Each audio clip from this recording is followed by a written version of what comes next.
Ag PhD full episodes and more are now available on Acres TV, the newest ag platform connecting you to fields of information. Look for us on watchacrestv.com.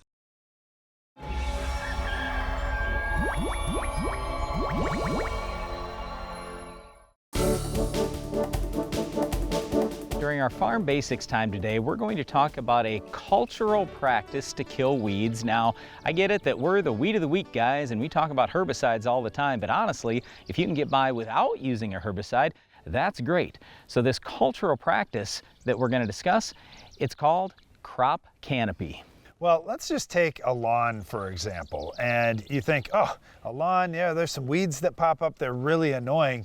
One of the things that can happen is if you're mowing your lawn too short, you're eliminating the crop canopy. And I know you don't think about it as a crop, but if the grass grows just a little bit taller, it chokes out the weeds. It doesn't let the weeds get the sunlight and they don't come.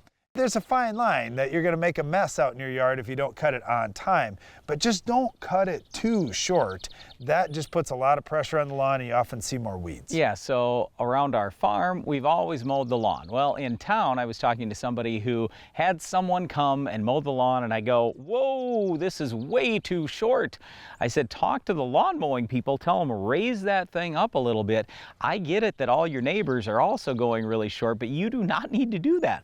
Let it get taller. You're going to see that you're going to have not only healthier grass, but you're going to choke out the weeds. That grass, your lawn, I should say, is going to look amazing after a while. Sure enough, that's exactly what happens. So let the grass get just a little bit taller. Don't cut it so short in your lawn. Now let's flip this over to pastures, for example. Same kind of thing in that kind of grass, that we don't want to overgraze the pasture, meaning we've got too many cattle out in too small a pasture, that kind of thing. But here's the other thing.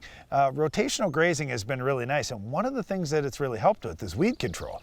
Putting cattle in just a small area of the pasture for a while, maybe it's for a few days, then you move them to the next part of the pasture for a few days, and you lock them out of where they were just grazing. That gives that area of the pasture a break. It lets it regrow and get some good healthy growth out there and helps it choke out the weeds better. So you have to watch this, especially if you're in dry country, and a lot of places where cattle are raised in our country, it can be on the dry side, especially during the summer.